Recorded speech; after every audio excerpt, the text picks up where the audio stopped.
আসসালামু আলাইকুম। মানবিক স্বপ্নালো ভাই কেম শাকিল। আজকে আমরা যে জায়গাটি দাঁড়িয়ে আছি এই জায়গাটি হলো চাঁদপুর সদর মধ্যম মহিষাদী মিজি বাড়ি। তো কিছুদিন আগে আমরা এই বাড়িতে একটা ভিডিও করছিলাম। ভিডিওটা এমন ছিল, এই যে ওনাদের এই ছেলেটাকে আপনারা ভিডিওতে দেখেছিলেন, এই ছেলেটাকেও দেখেছিলেন, এই মহিলাটাকেও দেখেছিলেন। তবে এখান থেকে একটা লোক শুধু খালি। কেন খালি আমি আপনাদেরকে বলি। এই যে দুইটা ছেলের বাবা, ওনার নাম ছিল সেলিম মিজি। সেলিম মিজি না আপনার স্বামীর নাম? সেলিম মিজি। ওনার পিত্তথলিতে পাথর ছিল, ইনফেকশন হয়ে গেছে। তো আরো শ্বাসকষ্ট ছিল, আর কি কি রোগ ছিল জানি ওনার? কিডনিতে প্রবলেম ছিল। তো সব মিলিয়ে অনেকগুলো রোগ ছিল, উনি আক্রান্ত ছিল। তো ওনাকে নিয়ে অনেকটাই টেনশন করছিল ওনার দুই ছেলে এবং অসহায় স্ত্রী। তবে টাকার জন্য চিকিৎসা করতে পারে না। আমাদেরকে ডাকা হয়েছিল পুরো শেষ সময়। উনি মারা গেছে, তবে মারা যাওয়ার 2 দিন আগে আমরা এই বাড়িতে এসেছি, একটা ভিডিও করছি। আমি আপনাদের কাছে সাহায্য তোলার জন্য একটা কালেকশন করছিলাম। তো এই যে আমার হাতে দেখছেন যে এই যে টাকাগুলো, এগুলো কিন্তু আপনাদের দেওয়া টাকা। কেউ 50 টাকা পাঠিয়েছেন, কেউ 100 টাকা পাঠিয়েছেন, কেউ 1000, কেউ 2000, এমন ভাবে টাকা পাঠিয়েছেন।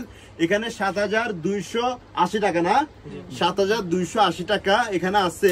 কিন্তু টাকা কিন্তু আমার হাতে, কিন্তু এই টাকা দিয়ে কিন্তু ওনার চিকিৎসা হয় না। ভাগ্যের কি নির্মম পরিহাস, ভিডিও করার 2 দিন পরেই, ভিডিওটা আমরা করছি 2 দিন আগে, ভিডিওটা করার 1 দিন পরে আপলোড করছি। তারপরের দিনই কিন্তু ওনার অবস্থা বেশি খারাপ ছিল, ওনাকে ঢাকা নিয়ে যায়। ঢাকায় কিন্তু উনি এন্তেকাল করছে, কিন্তু এই টাকা আর খরচ করা হয়নি। তবে এর আগে আমরা এখানে আসার আগে ওনারা যেটুকু শুনেছি, এলাকাবাসী এখানে আছে, তবে ওনাদের মুখ থেকে শুনেছি ওনারা নাকি অনেক টাকা রেডি হয়ে গেছে, ওনার পিছনে অনেক টাকা খরচ করছে, চিকিৎসা করছে, পরীক্ষা করছে, অপারেশনও করছে। মনে হয় দেখলাম পেটে সিলাই ছিল। তো 4টা অপারেশন করছে। কয়টা? 4টা অপারেশন করছে।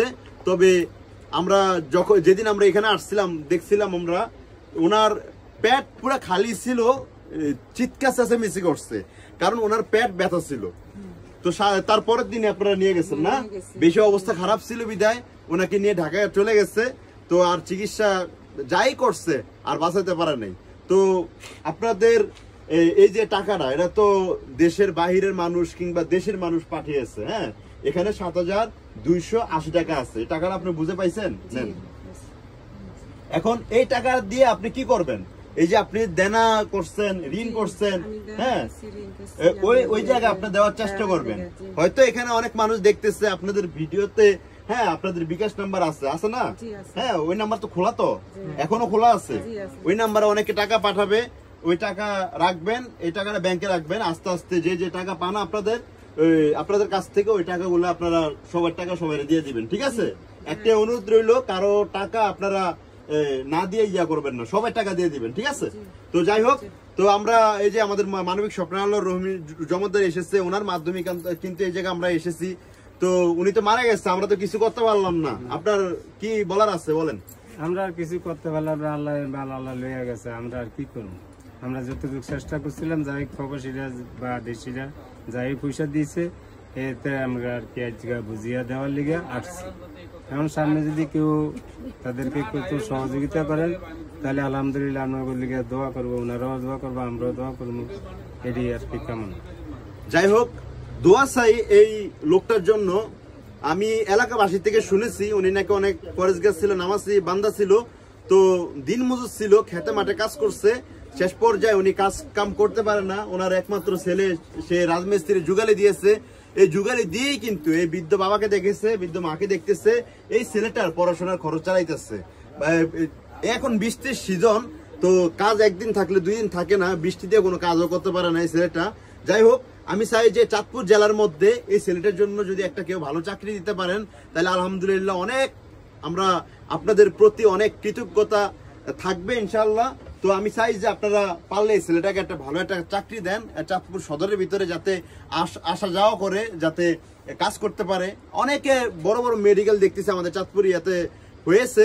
আমি চাই যে মেডিকেলের কোনো একটা চাকরি দেওয়ার জন্য বা কোনো একটা কোম্পানিতে চাকরি দেওয়ার জন্য ছেলেটা ভালো একটা ছেলে। আমার বিশ্বাস আপনাদেরকে কখনো লস করবে না। আপনারা দিলে, চাকরিটা দিলে অনেক উপকার হবে। এই যে ছেলেটার পড়াশোনার খরচ চালাইতে পারবে, এই মাটাকে নিয়ে ভালোভাবে থাকতে পারবে, একটু ভালো একবেলা ভালোভাবে খাবারও খাইতে পারবে। তো আমরা এই চিকিৎসার জন্য যেহেতু এই 7,280 টাকা এখানে এসেছে, আমরা এই টাকাটা আপনাকে বুঝিয়ে দিলাম। আপনি এই টাকা দিয়ে আপনি আপনার যে পিছনে যে ঋণগুলো আছে এই ঋণগুলো আপনি দিবেন, ঠিক আছে? যে ভাইয়েরা এই টাকাগুলো দিয়েছে চিকিৎসার জন্য, চিকিৎসাটা তো করতে পারলেন না, চিকিৎসার জন্য দিয়েছে, ওই ভাইদের জন্য আপনারা খাস দিলে দোয়া করবেন, ঠিক আছে? হ্যাঁ, সবাই ভালো থাকবেন, সুস্থ থাকবেন। আল্লাহ হাফেজ, আসসালামু আলাইকুম।